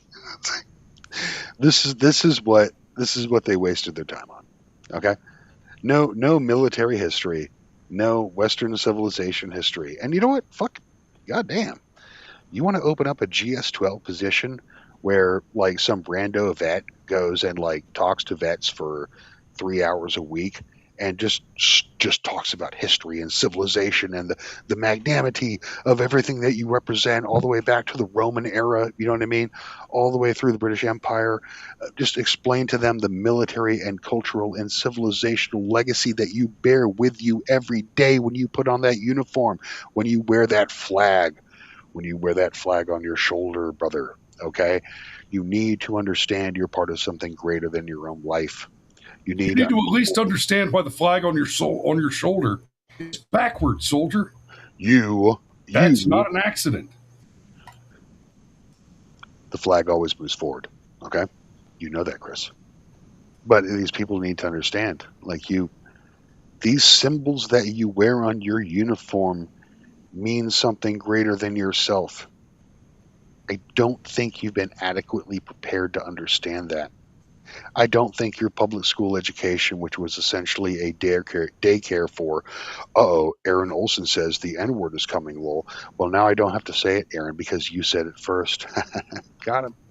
Moderators, please go ahead and ban Olson from the chat. Thank you. For abject racism. But right. We need young men and women. In fact, everybody. In fact, except for the boomers, you can't help them at this point. Okay, they're on their own path. But everyone younger than them, everyone born after 1965, needs a hard series of red pills on who they are, what they represent, and what they are the progeny of. And what a colossal disgrace. What a shame. The universe would weep if we were to lose our position in this world. Because we are civilization. Don't make any mistake, folks. It's us. Sure, you've got Chinese civilization, you've got Sino-civilization, but it's all that really is just a means of controlling their own population to a greater degree of efficiency than you can even imagine. But that's not who we are. We don't do that. We don't want to control our population to such a great degree of efficiency that nothing ever happens. Nothing ever happens, chud. That's not what we want. We want spirit. We want freedom. Okay? We want manifest destiny. We want Faustian spirit. That's who we are. We are not the Asian Zerglings. And we are not the untamable, uncivilized South. We are something greater. And what we are, it goes back to the foundations of this. It goes back to the beginnings of humanity. Make no mistake. Anyway, well, you want me to talk about Muammar Gaddafi, or do you want to extrapolate on my thoughtgasm?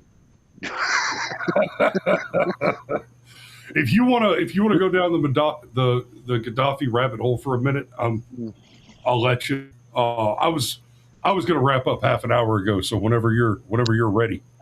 Yeah, no, it's a new month. It's a new day. I'm trying to get back in the program. Okay, trying to be back on Monday. Want to get back in. Give me Gaddafi. Want to get back in the saddle with you there, Chris. Okay, Give me Gaddafi, baby. All right. So yeah, Muammar Gaddafi. Okay, was actually our best friend in North Africa. Believe it or not. Yeah, I know he killed those Scottish people when he blew up that airplane. Okay, in the 1980s, right? And yeah, it's pretty much unforgivable. So, if you ever catch him outside of his country, by all means, prosecute and execute him. Okay, but so long as he exists within his country, okay, where he's obviously not going to extradite himself to another country, then give him credit for what he did within Libya. All right, he basically functioned as a bottle cap in North Africa against southward migration to Europe. All right, and he did it because he was a true believer. He was like a Malcolm X type. He believed that Africa should be able to support Africa, that we should be independent, that we should not be, subject to international treaties and international trade agreements that are always going to benefit Asia, Europe, North America. You know what I mean? Like he was a real nationalist. He was a real nationalist. Right? It's important. And the people loved him, or at least 49.9% of the people loved him. Okay, which in democratic terms is pretty fucking good. All right, it is. And in dictator terms, is hella good. That means he wasn't lying. Kim Jong Un, got like 99% of the vote last time there was an election, Chris. Right? Right, because he's lying. Yeah, I mean, Muammar Gaddafi only got 49.9% of the vote last time he was elected. And then basically told the parliament, I'm still president. So go ahead and stamp that for me. Thank you. That sounds like a much more honest person to me. But anyway, through having an iron fist over Libya, which is a gateway to Europe, he controlled and prevented the flow of uncontrolled migration to Europe. The moment France, you don't hear about the Libyans anymore, but you remember in the 80s when Back to the Future came out, right? Doc Brown was selling fake nukes to Libyan terrorists. Yeah, it's the Libyans. Yeah, there were Libyans with box trucks with RPGs in Ohio, ready to rock. Yeah. Okay. Never forget, America. Never forget. Yeah, that was the scene in Back to the Future. Right toward the end, the Libyans come in and they're like a panel van standing up out of the sunroof with an RPG-6. Libyans at my Costco? I don't think so. Okay. That's right. Anyway, Hollywood always perpetuates the story of the day anyway. So it's a fun, you can see what the political schemata was just by watching old movies. You know what I mean? Yeah. Anyway, so what was I saying? Yeah, Muammar Gaddafi kept that cap on that Africa bottle. Okay, and when France and the United States essentially destroyed Muammar Gaddafi in what was it, 2011, 2012, somewhere around there. All right, it basically blew the top on that bottle, and now there would be no authoritarian figure in place to prevent the unrestricted, irregular migration of people from the global south to the global north. And that was absolutely by design of the people in charge of the European Union, of NATO, okay, in particular. Well, Hillary Clinton in particular was instrumental in that. NATO destroyed Libya. And it ended up being worse for the people of Europe. NATO destroyed Ukraine, and it's going to end up being worse for the people of Europe. What fucking function does NATO serve at this point?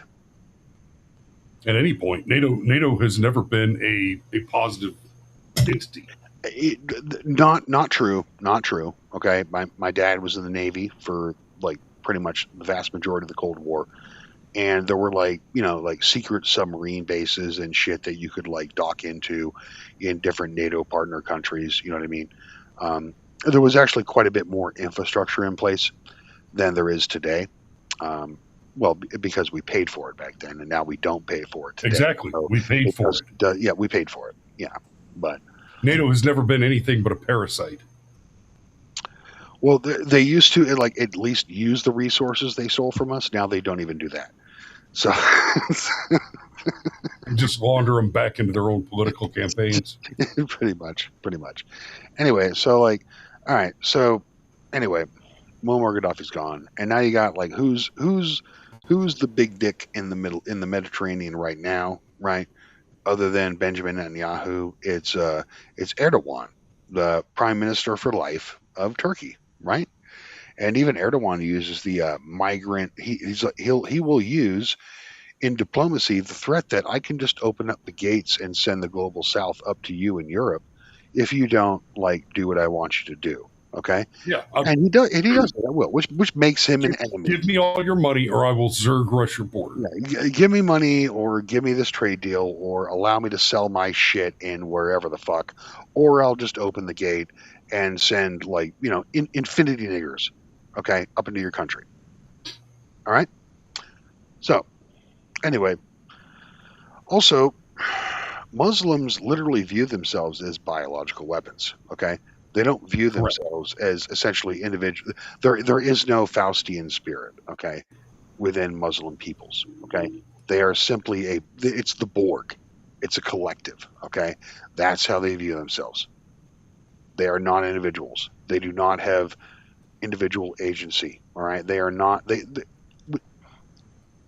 Truth be told, I mean, you have to view yourself as an individual, as a unique soul, as someone with his own individual autonomy, as someone with his own agency, who is beholden to family, country, and God. And if you don't believe that, you're not really a person. You're bacteria. You're simply something that lives to spread. There's no purpose to it. You just exist to propagate for the ultimate goal of the hive, never for yourself. And that's Islam. Islam's a virus. So, anyway, so four Islamic countries during the first administration recognized the Abraham Accords. Okay, everyone remembers that, orchestrated by the illustrious and serpentine Kushner of 666 Tower, Manhattan, New York. So yeah, Abraham Accords. Four Muslim countries in the first Trump administration recognized Israel in exchange for favors from the United States. All right. And also under that accord, it was understood that the Palestinians are effectively done. Now, I have to, given the sensitivity of the topic, take a brief aside here and let you know that I really don't give a whole good goddamn about the Palestinians. Okay, I really don't care. As far as I'm concerned, the Israelis and the Palestinians deserve each other.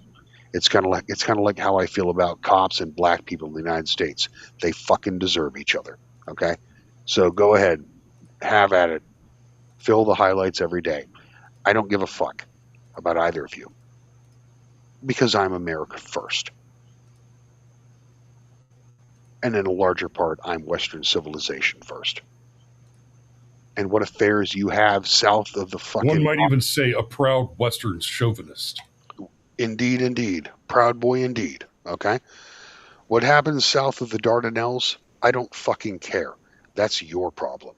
Okay? But if it's north of the Dardanelles, that's my fucking problem. And now you become my problem. And now we have a problem, where before we didn't have a problem. But because you have a problem with history, because you weren't a fucking starring role in it, you decide it's going to be a forever problem with me? Well, guess what? Now it's a forever problem with you because you fucking started it because you couldn't shut the fuck up and accept the historical record of your inadequacy. Sorry, you weren't good enough. Stings, doesn't it? Anyway, so So who were the Arab countries that signed on with the Abraham Accords during the first administration? That was Saudi. Was it Qatar, Saudi Arabia? It was Qatar, Saudi Arabia, the United Arab Emirates, Bahrain, and ding ding ding, Morocco. Aha. It's easier to make deals when you got a king than when you have a fucking democracy. All you got to do is convince the king. You don't have to convince the people. Okay. Not that I have anything against monarchy. Okay, I think it's actually applicable in certain situations, and it's probably the lesser of all available evils. To be honest, I was about to say, I think it's actually preferable in a lot of contexts. It's especially in modernity, because if there's anything we've learned from the last 20 years of the history of the democratic process, is the most important lesson to take is corruption aside, stupid people get to vote. Yeah, absolutely. Let's see, we got Crackshot and Crooks in the chat. I'm going to get to you in a minute here. Just let me finish up this portion. All right. So we're now allies with Saudi Arabia, Morocco, United Arab Emirates, and Bahrain. And we're also supposedly allies with Spain due to them being in the NATO alliance, right? However, Spain has recently made some provocative actions, okay, against Israel, provocative statements against Israel, which has severely pissed off the ever thin-skinned Jewish state. All right. And now the Jewish state is going to pull some strings. We're going to get a little further into that later on. All right. But more or less, the United States is punishing Spain due to their anti-Zionist leftist government. Okay. This goes to show you, and this is going to be something that's so important going forward, people. Okay. Because après Trump, le déluge. Okay. I repeat, après Trump, le déluge. All right. Yep. Once Trump is gone, everything is going to go fucking free fall out there. All right. Politics is going to get utterly populist in ways that we populists would never want it to be seen, because we have a standard. Okay. That standard is citizenship. All right. But citizenship is dead. You can thank Amy Coney Barrett. You can thank Chief Justice Fuxwittable Roberts, okay, who is buddies with Ghislaine Maxwell, okay. You can thank those motherfuckers for that. Citizenship's dead, unless that Hail Mary pass that the Trump administration says that it tossed in the direction of the SCOTUS to revisit that case, unless it produces the polar opposite. I'm afraid we don't have a country anymore. Yeah. But I don't want to get too derailed on that topic. Okay. Anyway, so the United States wants to punish Spain due to their anti-Zionist stance, okay, and due to their recognizing Palestine as a sovereign state, right, which was a hot button issue, and due to them sending money to NGOs within Spain to try to convince like left wing Israelis to give up the West Bank, right? Give up Judea and Samaria, essentially. Okay. So Spain is essentially the enemy of Israel, and Morocco is the ally of Israel, shockingly enough. And it is entirely plausible that what happened in Ceuta was the deal made to get Morocco to be an ally of Israel itself in the beginning. Okay. The whole point of the Abraham Accords is to get Arab countries on board in a grand alliance with the United States and Israel to accept Israel and basically just give up jihad against Israel. And in exchange, we're going to give you some treats. if you will. Okay? One of those treats could absolutely certainly be Ceuta and Melilla. All right? The Spanish outposts in Morocco. Little jelly beans to dangle in front of the mouths of the fucking ghastly, horse-tongued Arab horde. Okay? Willing to suck up any bit of fructose they can possibly find. Because that's what they exist for. To feed and nothing else. All right. So yeah, we're guilty too. Let's go to the chats here for a moment. Let's see here. Be Controversial lived in Waipahu. Well, aloha e como mai, brother. All right. Yeah, buddy. All right. We got Krug's interesting point of view. Well, yeah, thank you. Cruz also says, trust me, no one wants to live in the dark ages, no civilization. No civilization is better than the enemy civilization. Never forget that. It would be better to live in the burned out ruins of your civilization and meeting like-minded people who are trying to rebuild than to live amongst the civilization of your enemy. Never forget that. Yeah, Okay. the stranger within my gates. I cannot know his mind. Never forget that. All right. Let the corn be all one sheaf, and the grapes be all one vine. Be Controversial says, stop raping, sir. I'm afraid I can't. Okay, I'm sorry. This is going through till the bitter end. All right. In fact, you know what? When we do rap in a minute, we're gonna rap on the stranger song. Are we going to represent the 313? No one's iller than me. Okay. Is that kind of rapping? No. Oh, sorry. All right. No. In before Cyber says the N word. In before Cyber. Rap with a double. Rap with a wubba. I bet I can wrap Christmas presents better than you. I'm pretty good. I got those nimble fingers. You don't have like the nimble fingers, okay? It's like the same way that like I can't wrap Christmas presents as best as like Vietnamese child labor, okay?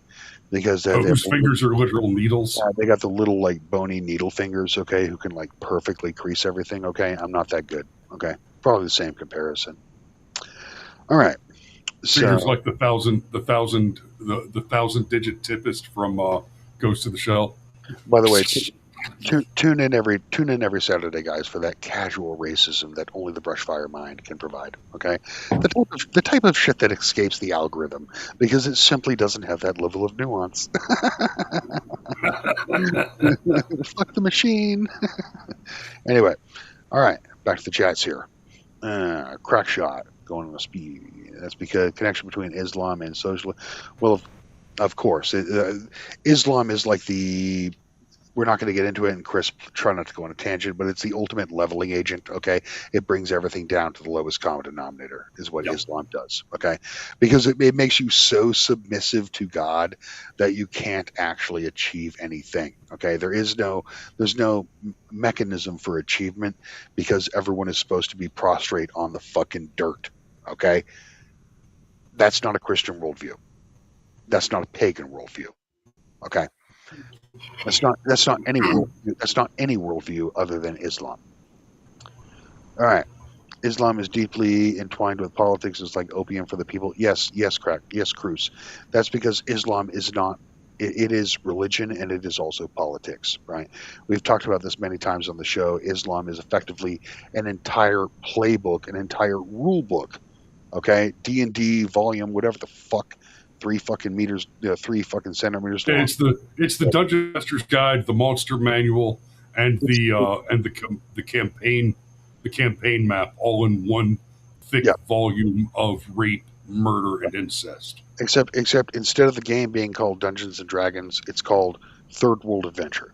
Okay, Islam is the total fucking functional rule book. All right, for the whole thing, to include the bestiary, as Chris said. All right. Yep. Crackshot says it's an ancient war, the Aryans of Iran versus the Jews of Israel. That's how Israel thinks. That's how Israel views it. Okay, but that's not how we should view it. It's not the same.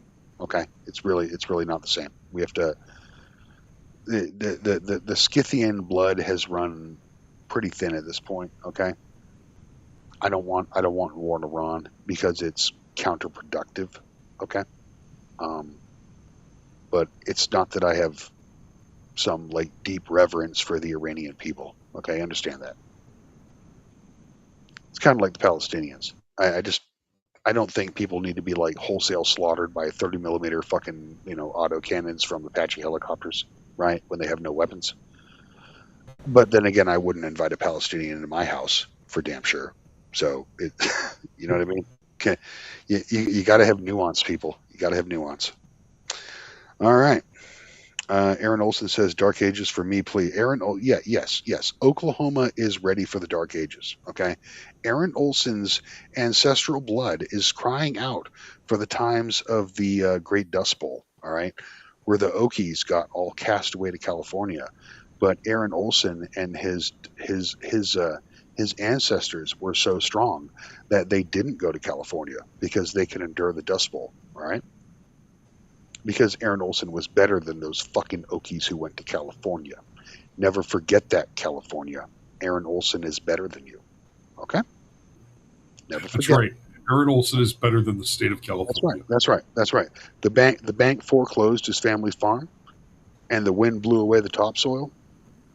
Did that stop Aaron Olson? Nope. He didn't give a fuck. He dug up. And you can take this to the bank because we've been to California. That's right. You'll find the weirdest, wonderful people in California and the most retarded, savage mongrels who need to be sent to the chambers immediately. Oh, God. Okay, it is the best. You'll get the cream of the crop and the bacterial slime of the dump. Okay, in one state. Remember that one night you and I were downtown Monterey with several of the boys, and it was after Fee and Jen had both left for their next duty station, and there was this homeless queer that kept hitting on me, and said something about I tried to be polite, trying to be nice. I was like, look, brother, I don't swing that way. I'm not interested. Just leave me. And this guy was homeless. He smelled like absolute shit. And he said something else. I was like, listen, brother, I'm married. I'm not interested. Leave me the fuck alone. And he said something about how my wife was a bad wife because if she was a good wife, she would be here with us. And I'm like, okay. Mario and a handful of other soldiers that were there with me had to pull me back down. I just about ended my military career that night. Like this was like maybe a month after the girls had left for Hawaii. Like, yeah, we've been to California. Aaron Olson is better than California. It's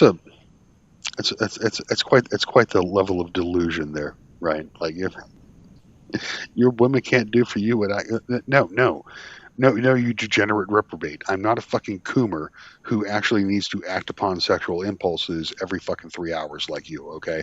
I have stoicism, all right? I have masculinity. I can contain myself. Unlike you fucking leather queer. Yeah. We went to San Francisco a couple times together, okay? Just to I mean, look, man. I've been to Castro District, okay, in San Francisco twice, and I've been to a gathering of the Juggalos once, okay. San Fran is fucking more uncomfortable than a gathering of the Juggalos, okay. I promise you. Yeah. Yeah. And dude, we went to San Fran in like 07, 08. Yeah. 07. 07. And it is way different now. Before Willie Brown got back in office. Yeah. Yeah. Back when it was still the governor, where it was basically managed decline. Okay. That's a lesson for the rest of the country. They say so goes California, so goes the country. Well, the last really popular, effective governor, Republican governor that California had was Arnold Schwarzenegger, and that was managed decline. Okay, so please understand that the Republicans are not going to save you. I'm not going to tell you what to do this November because I don't know what to do. Okay, but I'll tell you this. I mean, it's meaningful changes are going to come at the ballot box. That's for damn sure. All right. So we have like a crazy situation right now as far as what's happening in Spain and in general, like Middle Eastern, Mediterranean geopolitics in general. So you got a situation where Israel can just slaughter Palestinians at will because the United States won't raise a fist against it, won't even raise a voice of concern. Not that I particularly care. All right. And then you have the United States, Saudi Arabia, United Arab Emirates, Bahrain, and Morocco and Dubai allied with Israel through the Abraham Accords. All right. And then you have a situation where a left-wing government in Spain allies with the Palestinians, recognizes the Palestinian state, and basically calls for the decolonization of the Levant, right? So in this situation, we have the West is basically attacking the West, essentially as satraps of Middle Eastern powers and influences. Okay, like this is the very definition of entangling alliances. All right, that Thomas Jefferson was talking about at the founding of this country that we are not supposed to be involved in. All right, and that's exactly what we're doing, and it's because of the Jewish oligarchy in this country. Okay, and transnationally through Israel. And if we're still on YouTube, I guess I got to leave it at that. So, well, let's like I said, let's wrap on The Stranger Within the Gates. And frankly, I'm ready to call it a night. I'm tired. I'm ready to go to bed. mm-hmm. So we'll go ahead and leave it there. Thanks for watching this evening, guys. We love you. Whoa! What if someone in the chat says something interesting? You got to wait. Hold on now. No,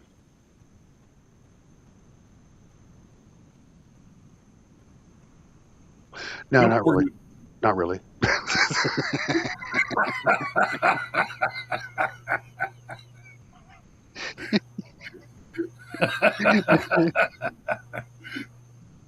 All right. Good night, guys.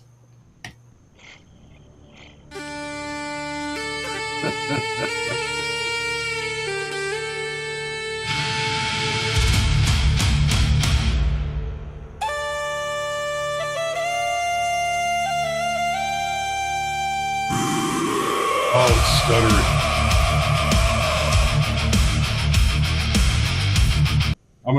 I'm gonna pause it for a moment while it loads because it's stuttering over here. Is it stuttering for you, Mario? No, it's coming through pretty clean. Okay. I got to see Giga Chad Mario. It's awesome.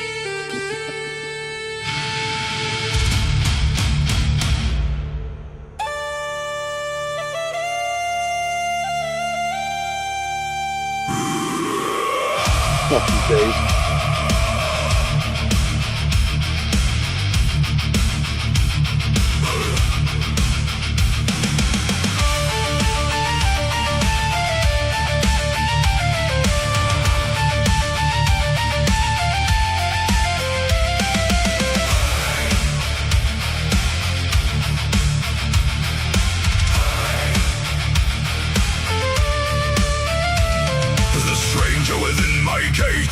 He may be true or kind, but he does not talk my talk. I cannot feel his mind. I see the face and the eyes and the mouth, but not the soul behind. The men of my own stock, they may do ill or well, but they tell the lies. I am wanted too, they are used to the lies I tell. And we do not need interpreters when we go to buy or sell. The stranger within my gates, he may be evil or good, but I cannot tell what power control what reason sway his mood, nor when the gods of his far-off land shall repossess his blood. Let the corn be all one sheaf, let the grapes be all one vine, one seed, one vine. Here our children's teeth are set on edge by bitter bread and wine.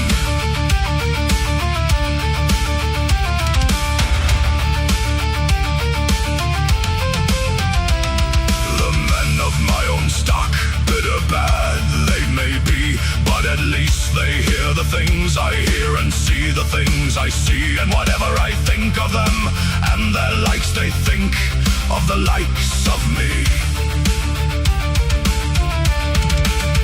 This was my father's belief, and this is also mine. Let the corn be all one sheaf, and the grapes be all one vine. Ere our children's teeth are set on edge by bitter bread and wine.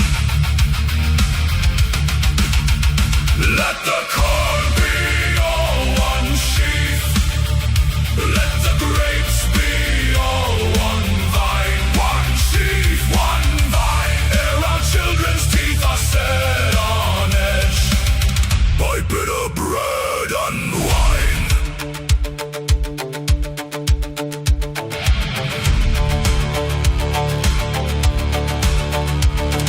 It was not part of their blood, it came to them very late with long arrears to make good. When the Saxon began to hate, they were not easily moved, they were icy, willing to wait till every count should be proved.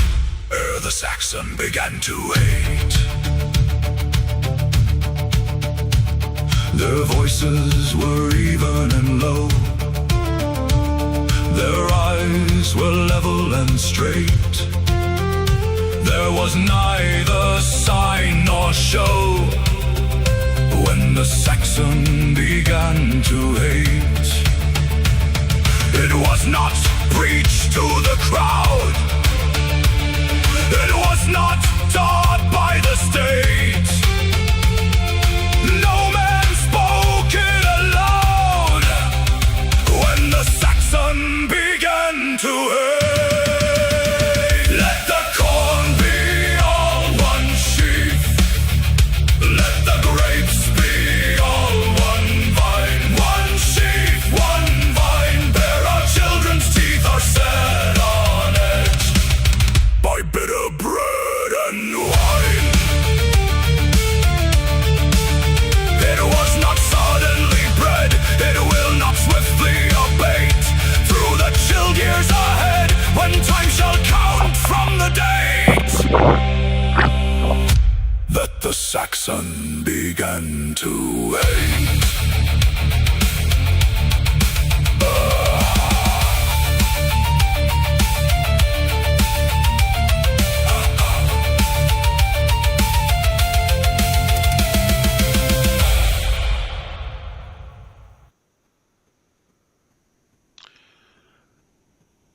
Are we live?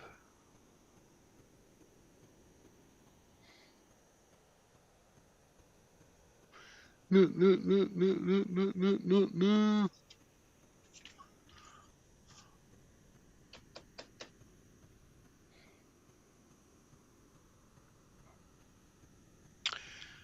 Chris, are you there?